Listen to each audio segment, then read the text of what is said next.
And good Thursday evening. How's everybody doing today? Hopefully, very well. I'm Tom Young. This is another interactive edition of the Tom Talks Baseball podcast. You can find us on Facebook, where you're watching right now. Also, our YouTube page, Tom Talks Baseball podcast, as well as the Eagle YouTube page, kxgl-fm. Number of things we're going to be talking about today. Of course, Major League Baseball, the focus, even though it's not the entire focus of all that's happening right now in the sports world, but we're going to talk about some baseball and some other things as well. And of course, we're going to do that with a good friend of mine, co-host of the show, David Lovejoy, joining us this evening. David, how you doing, man? Thanks for being on Hey Tom, again. how are you doing? It's a great week. We almost had every team on the field at one time this week, and yesterday was the hope for that. And unfortunately, this is not due to COVID. It was due to something else, and it kind of saddens me because this issue should have been handled many, many years ago, and it's unfortunate that we have to deal with it now. Yeah, and it's something we have to we got to talk about because it's obviously having an impact on sports. COVID was at first, but there are other big issues going on in the world, and a lot happening in Kenosha, Wisconsin, and all of the all the NBA playoff games, they decided to boycott play yesterday. They're resuming tonight.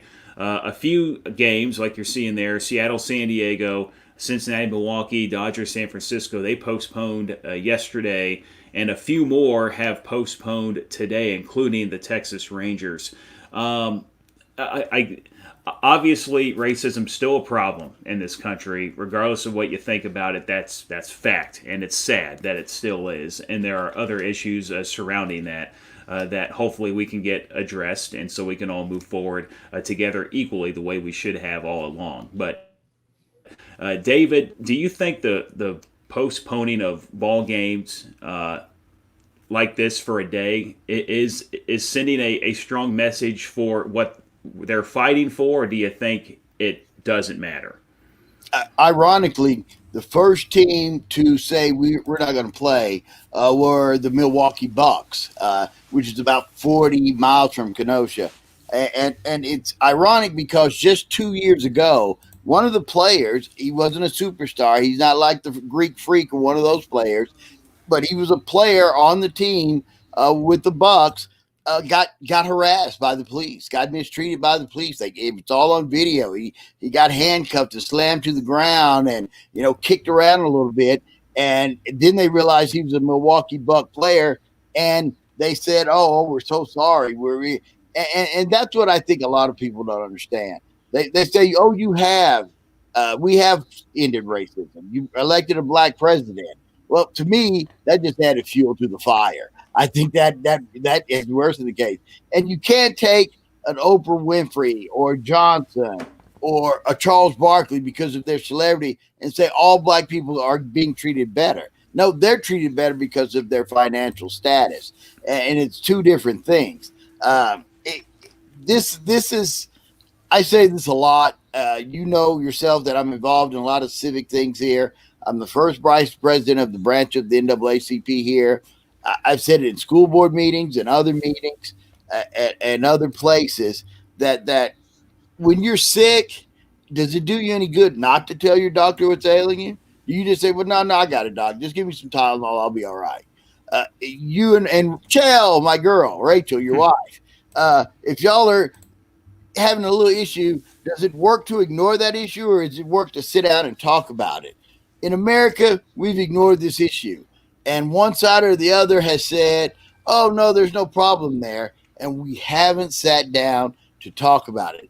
It's just strange in this country when it comes to heavy, serious topics, we tend not to want to talk about it. Racism, sexism, violence towards women, violence in general, religion. We don't want to talk about those things, and we want to sweep them under the rug until something ugly like this happens, where Jacob Blake is shot 7 times in the back, and you're questioning it. Well, he had a knife in the car. Come on. But then what hurts my heart even more is 2 nights later, as people were rioting, A kid drove from Illinois. His mom drove him from Illinois, a 17-year-old young man. He walked into the streets of Kenosha and he shot 3 people, killing 2 of them. And he's held as a hero for a little bit. The cops say nothing to him. There's videos of him walking back to the cops, and nobody says a word. And he had no friends there, no families. He said he was there to defend people's businesses. Well, that's bull. And I hear, well, why do you riot? Why do you tear up your stuff? Martin Luther King said it best: the riot is the word of a people that is unheard, and that's how they lash out, and that's what they do. And you have to realize they're not burning their stuff. I know very few black people who own a Walgreens. That's what they're doing. Also, though, there is an element of agitation. There's people who were glammed onto this with certain movements, and they initiate this stuff. And then you turn around and paint everyone with the same broad brush. If you don't want people to do that to law enforcement, you can't do it to the other side. There's bad cops. There's good cops. There's bad protesters. There's good protesters. You can't say everybody in Black Lives Matter is a communist thug.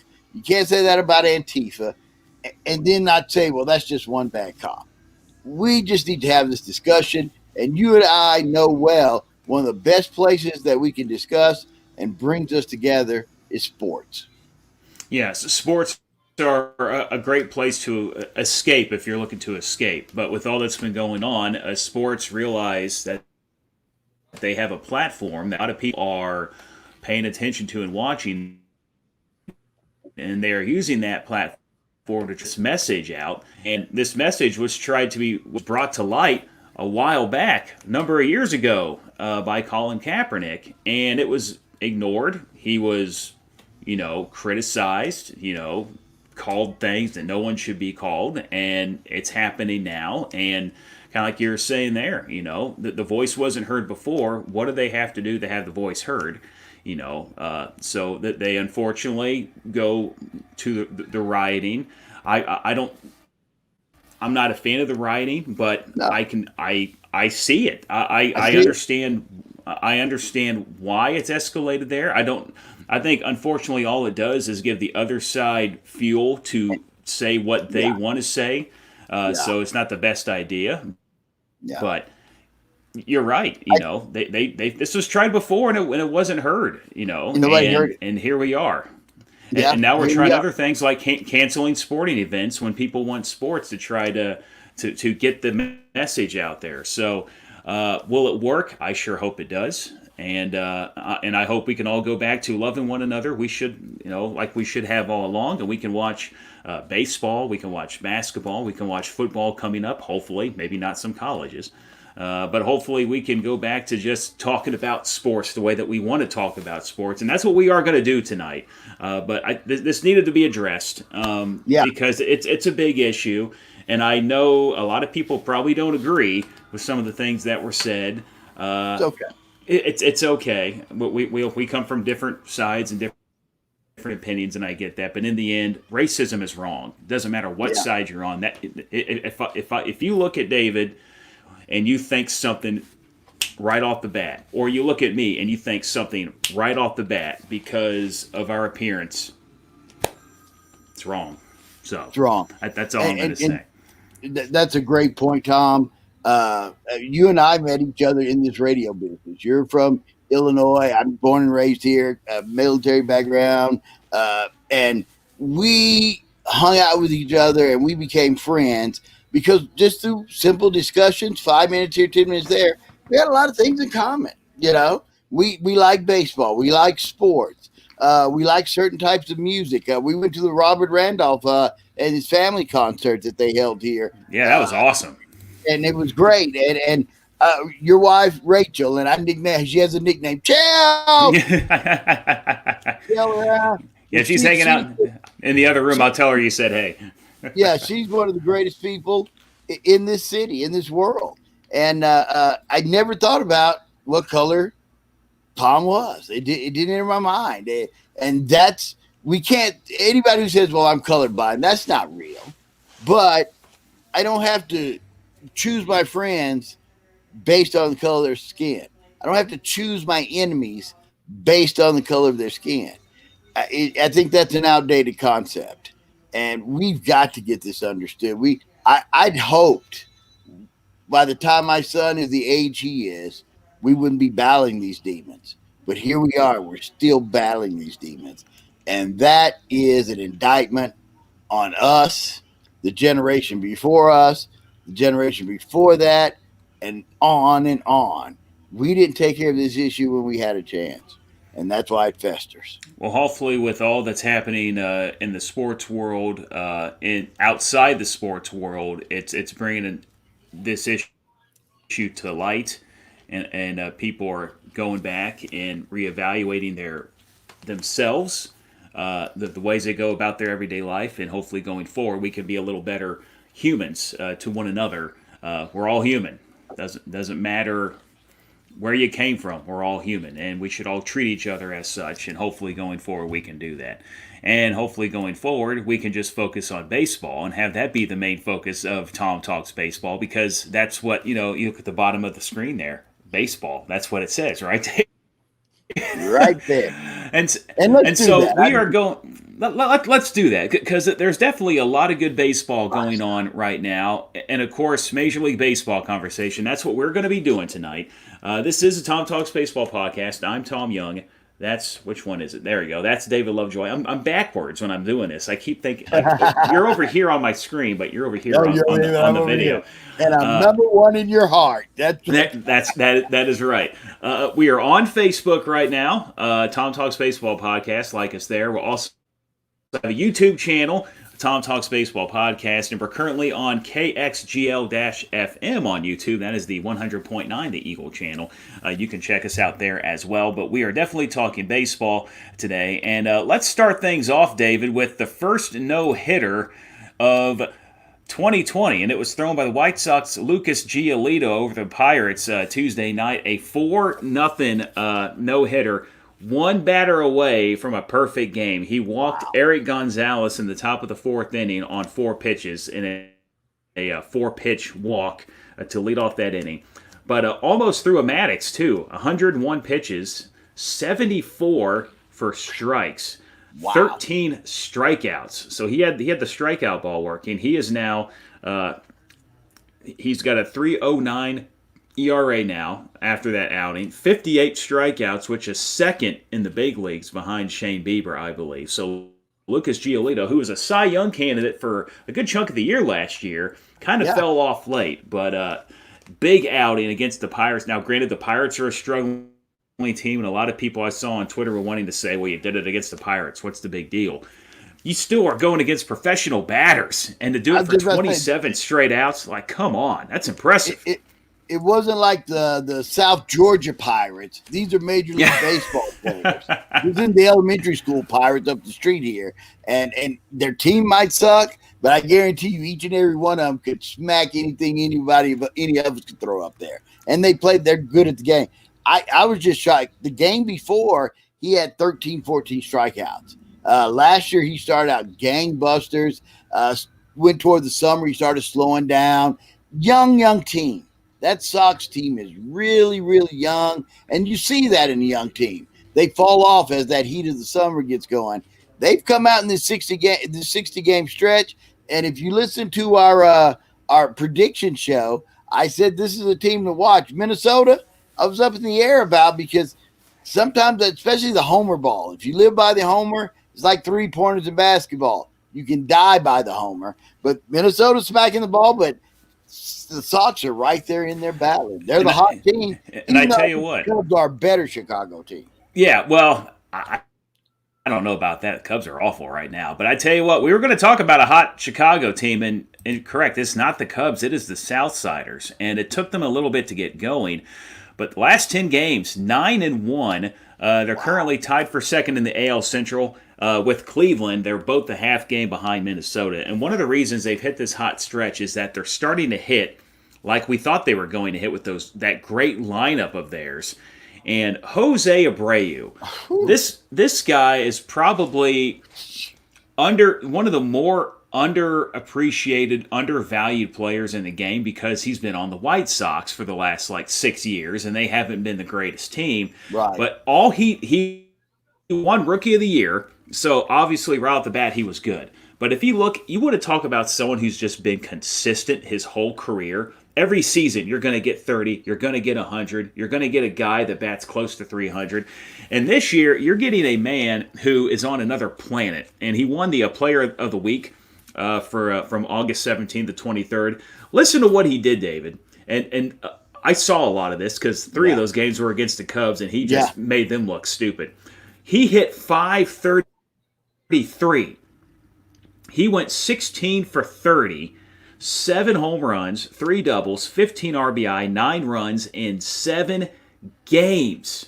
And then the last 10 games, when you want to factor in, the 9-1 stretch, he's hitting 475, on base 523, slugging 1,225, 9 homers, 18 RBI, 11 runs, and in 44 plate appearances, he's only struck out 4 times. The man's putting the ball in play.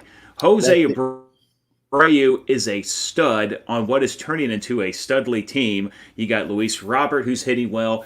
Eloy Jimenez is starting to take off. Tim Anderson, last year's batting champion, batting title champ. He's getting hot and they're getting it done. The White Sox are a team to fear in 2020, and they're starting to click, David, and I think they've become one of the more dangerous teams in the league, especially if they keep mashing the way they are. Yeah, and the pitching. I didn't expect. I was pulling hard for the Sox. Like you said, Giolito started out last year, and it looked like he was going to get hot.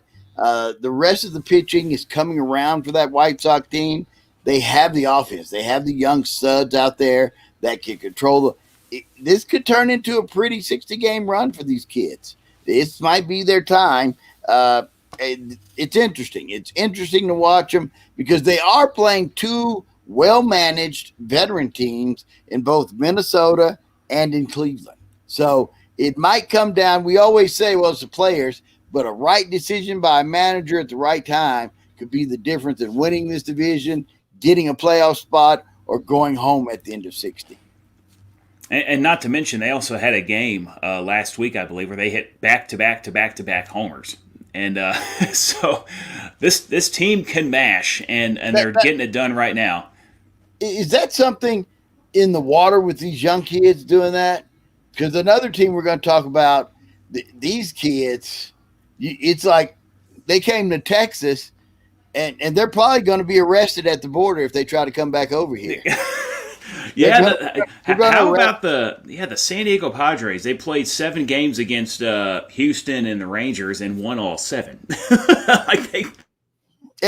talked a little bit about this last week with the etiquette of Tatis hitting the homer, being up so many runs, and then he got in trouble the next day for stealing the base. And you and I both come from the same school of thought. If you don't want him to do that, then stop him. Yeah. Strike him out. But, man, they got hot. Houston was on a little surge there. They had won 5 or 6 in a row. Their pitching had started to round out a little bit.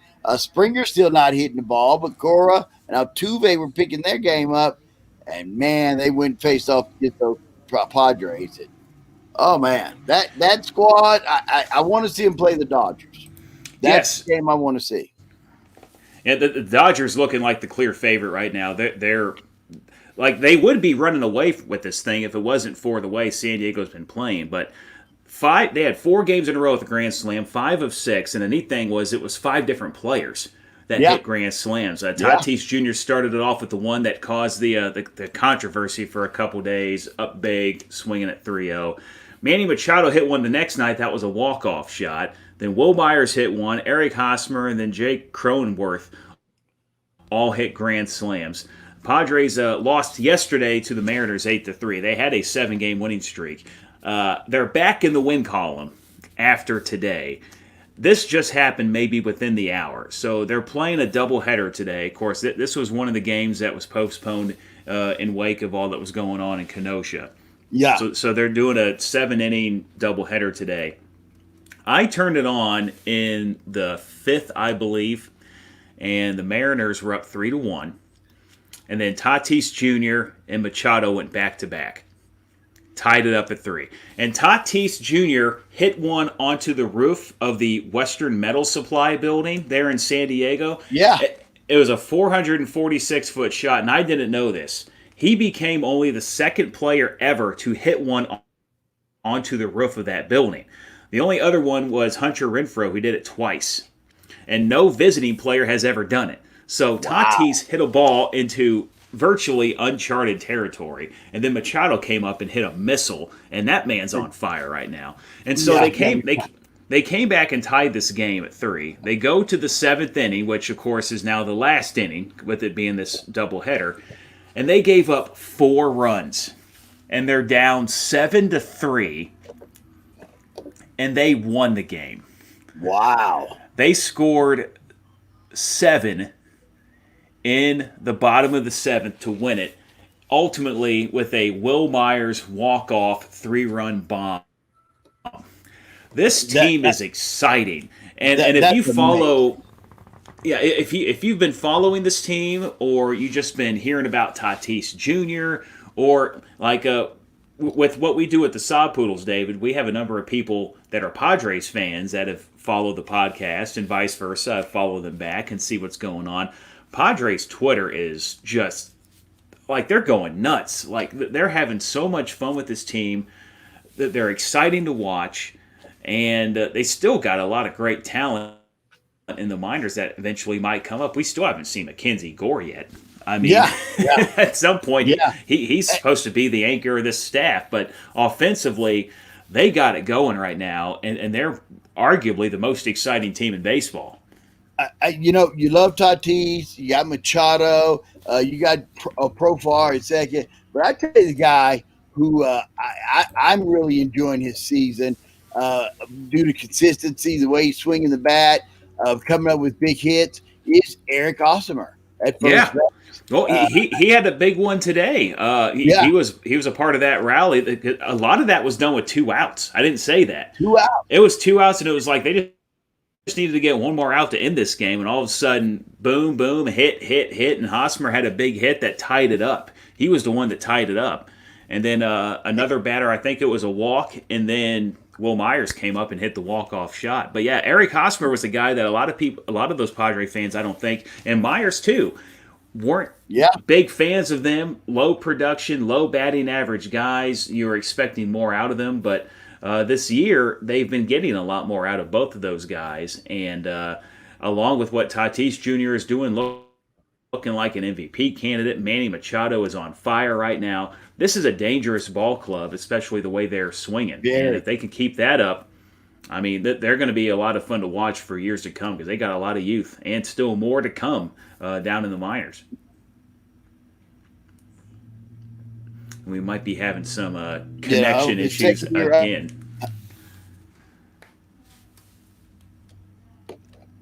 You okay? Yeah, I'm good. I think we're having some connection issues again. So, I hate it. I'm hardwired. This podcast, unfortunately, brought to you by Suddenlink. Yeah. Well, at the San Diego Padres, this has been fun to watch. And a hoot and a half to watch these 2 young teams find themselves. And in 60 games, it's a sprint. But San Diego says, we're here. We're going to play. We're going to play hard every day. And we're here. I mean, it's kind of – look at Oakland. 2 weeks ago, Oakland was at the bottom with the Angels. You start winning a few games, they're ahead of Houston right now. It's not going to take much to get in the playoffs this year. Right now, over in the AL, Toronto is leading that division.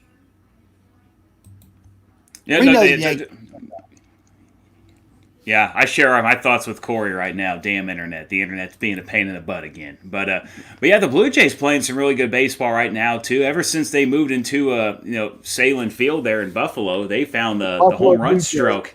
Yeah, the Buffalo, and I tell you what, I still love the way they I kind of want them to play there next year with fans. I mean, that ballpark looks awesome Yeah. the way that they turned that into the Blue Jays home park. But yeah, the Blue Jays are a fun, exciting team right now as well. And let's just skip ahead to this one real quick since you brought up the Blue Jays, David. The trade deadline is coming up on Monday at 4 p.m. Eastern. And the Blue Jays, a team that did make a move today, they traded for a Taiwan Walker with the Seattle Mariners. And this is a guy who had a pretty decent year, I think was 2 or 3 years ago at Arizona. Mm-hmm. And I think injuries got in the way, so the potential's still there. Like, not a massive deal, but it's another arm potentially for the Blue Jays down the road. Probably the biggest deal that was made to date was the Phillies getting Brandon Workman and Heath Hembree from the Red Sox for Nick Pivetta and Connor Siebold. Couple relievers to help out in the bullpen for the Phillies, a team that's looking to do something this year. That they got a good offense right now. Hoskins has got an on-base streak going. Bryce Harper, a guy that early on was my MVP pick in a bold prediction show. If it wasn't for Tatis Jr., might be an MVP. I don't know, but Harper's playing really well.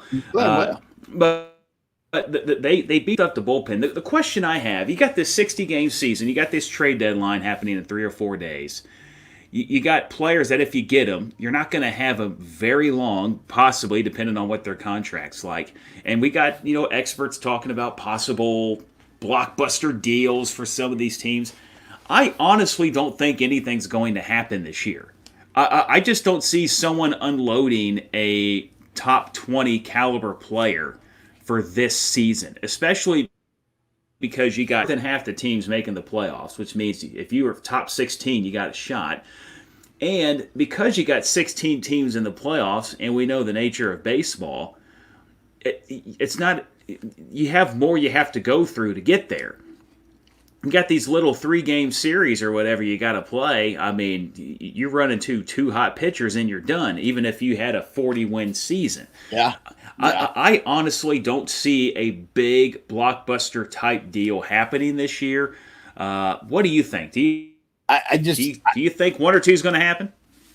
If I was an owner, I would stand pat. I'd try to get some younger arms from my farm system to come in, but I'm not going to ransom my future on 60 games. If I've got a stud that's coming up that's developing, I'm going to keep that stud, whether it be a third baseman, a shortstop, a pitcher, a catcher. I'm not going to ransom it in the hopes of getting through this 60-game season and get to a World Series. You'll always have that asterisk by it, number one. And number two, if you get a guy who's good for 1-2.5 seasons, you gave away your future, left fielder for pennies. You take the season as what it is, a sprint. And then after the season on the hot stove, you tinker then. You make some moves then. From my understanding, the way they cut down rosters, major league teams are interested in doing that from now on, cutting down to that number. And so you're going to have to keep some arms around in the Major League Baseball season. So I just wouldn't ransom it right now. I just can't do it. I couldn't do it right now. Yeah, I agree. I just don't see how a team could, make a big blockbuster deal in a year like this. Corey has to say it is the year of the unknowns. Farm systems doing work already, fresh bodies. That's and it. yeah, you got. Right. I think the Cardinals have 10 players make their major league debut this year or something crazy like that. You got these teams trying to just put rosters together because some of them have been hit harder by COVID than others, and so you're seeing a lot of these guys make their major league debuts. And so, yeah, I'm kind of with you. It's tough to trade because of what you were talking about, not seeing what they're doing. At this point they'd be 80, 90 games into their season, and we can get a better idea. Yes, I like this guy, even though he's maybe number 30 on your prospect list. He's hitting 300 in high A ball. I like him. I want him on my team. We have no way to judge them right now. They're not. Hey, I was over at your taxi squad practice camp, and I like the way he fielded a grounder off the fungo bat. You can't do that. There's just no way of and also like Corey says here, the doubleheaders too. Because of that, we're getting more and more people that have to play to try to rest some of these guys. And so, yeah, even though they are 7 innings, that's still 14 innings minimum Okay. a day. And some of these teams are going to have to do a lot of them. The Cardinals are in the process of doing a lot of them, trying to catch up because they were about 18 or 14, 15 games behind everyone else. So I just don't think I wouldn't. anything major. I think we'll see other relievers go. We'll see like a guy who maybe bats seventh go. But in terms of like a big, huge trade piece, I just don't No. think it's happening this year. And one team that could probably benefit, David, from getting a stud on their team right now is the New York Yankees, because we're seeing this year what we saw last year, and that is injury upon injury upon injury. DJ LeMahieu, Gleyber Torres, Giancarlo Stanton, James Paxton, Aaron Judge was back, out again. Zach Britton, all missing time with injuries, and that's big thump in their lineup. Now Torres was not having a great year, only one home run this season so far through, like, he played about 24 games I think before getting hurt, but he's going to miss a little bit of time. But unlike last year where the Yankees were able to ride it out and still win the division, this year it's been a bit more of a struggle for them. They've lost 5 in a row, and they haven't won a game since August 17th because because remember they had their Subway Series canceled with the Mets because of the Mets, a couple of Mets players having COVID, so they haven't won a game in a while. And also during the stretch, David, we saw Garrett Cole get his first loss decision in over a year, and it was last night. Ronald Acuna Jr. came back from the DL and greeted him with like a 470-foot bomb. Dug in. And Garrett Cole suffered his first loss. He had a 20-0 stretch in his last 28 starts, 270 strikeouts in that stretch. So very impressive for that. But the Yankees are looking like they could be in some trouble. Do you think they are? Do you think it's a 5-game fluke? What do you think about the Yankees right now going forward? I think it's more of a fluke. My thing is, okay, you misjudge. Stanton steps up. One of them others is in or out. Gleyber Torres needs to get healthy. I think the thing that hurts him most is Paxton being down. That was a big part of the 1-2 punch and keeping Garrett Cole healthy and giving somebody to fear on the backside of that lineup when you're facing a series. And with that, him being out, he pitched some great innings for the Yankees last year. Normally, the Yankees don't have a problem about pitching, and they've been able to fill in with position players pretty well. I think this is what hurts them when you don't have those strong arms. I think it's a fluke, though. In that division they play, how many more times do they get to play Baltimore? You know, that right there can get you in a series playing Baltimore and back. But Baltimore ain't bad this year either. Like Baltimore's, I mean, they're 14 and 16. Yeah, when you go against the Yankees, though, it's a different story. Boston is spinning out of control. Boston's bad. Yeah. Toronto, but the young kids in Toronto are sticking up strong, and you know, there's teams that it's like playing the Dallas Cowboys. The Yankees are always going to get everybody's best game. And just hopefully Aaron Boone can keep those guys together. And you know, Stanton played, 4 weeks last season? Yeah, he didn't play a whole lot. The rest of the year. And so they found ways to get around that and still produce a winning squad. So I have less fear of the Yankees falling than, let's say, the Dodgers. Like Bueller now has a finger issue. And he's going to miss a start. You know how Clayton Kershaw is. He'll have an issue, loses velocity. That I worry about. I just don't worry about the Yankees and their day-to-day players. With Paxton, though, that was a formidable punch in their pitching rotation. That'll get you worried right there. I think pitching is going to be the key for this for the rest of the season. You talking about Paxton, one interesting thing about him, I was taking a look at this. I mean, the injuries are one thing, but underperforming is another. James Paxton, Gleyber Torres, Gary Sanchez, Brett Gardner, Jay Happ, all negative WARs this year. So these are guys that are, you know, they're paying big money for, some of them. Guys that they're expecting to be crucial parts of their team, all negative WARs here so far in 2020. Granted, small sample size, but the whole season is small.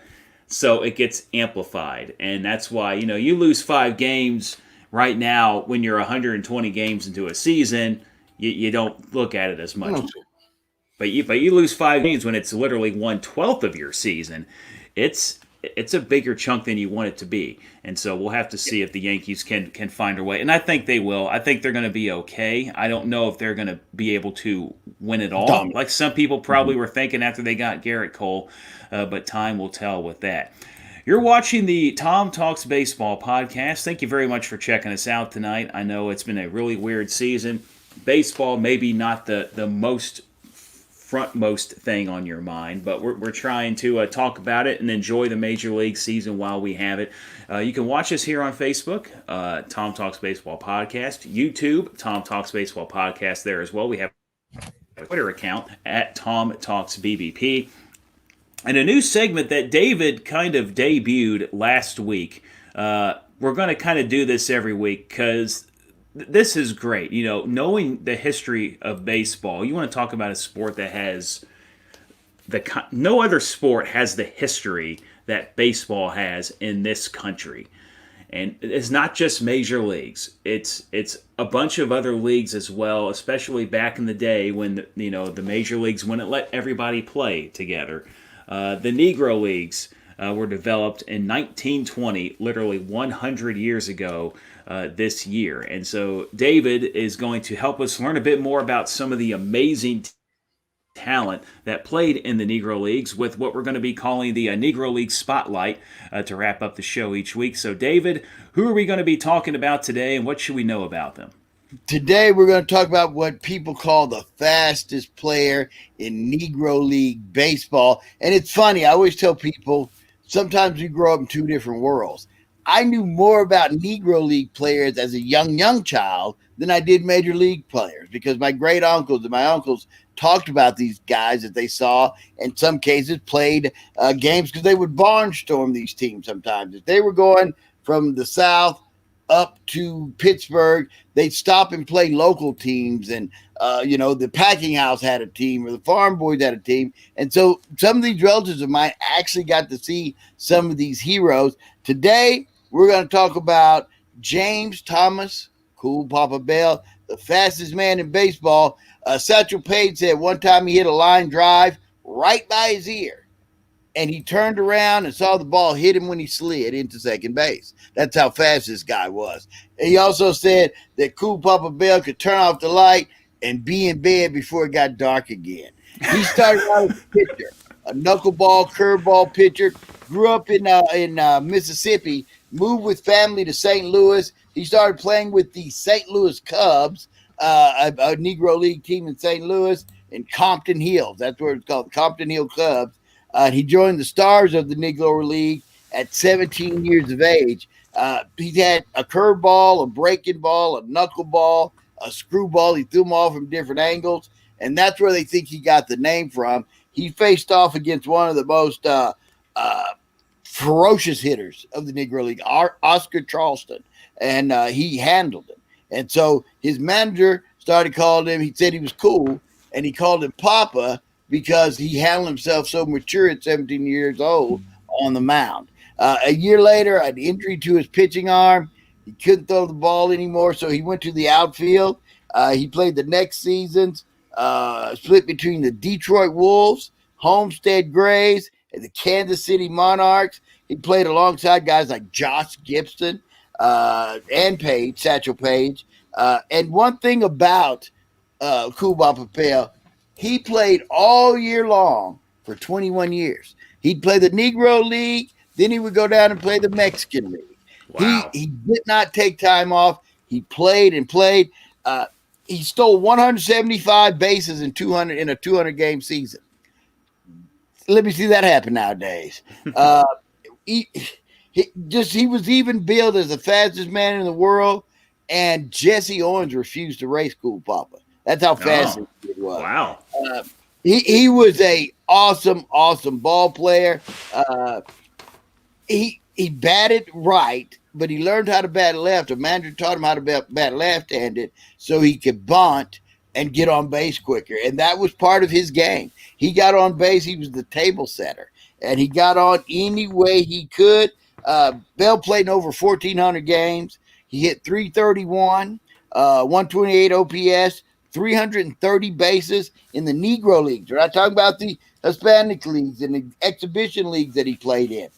Just a great Hall of Famer. He was inducted into the Hall of Fame in 1974, and he's a legend. If I tell people, it behooves you to know these people who know who Oscar Charleston was, to know who Great Satchel Paige was, Cool Papa Bell, Josh Gibson.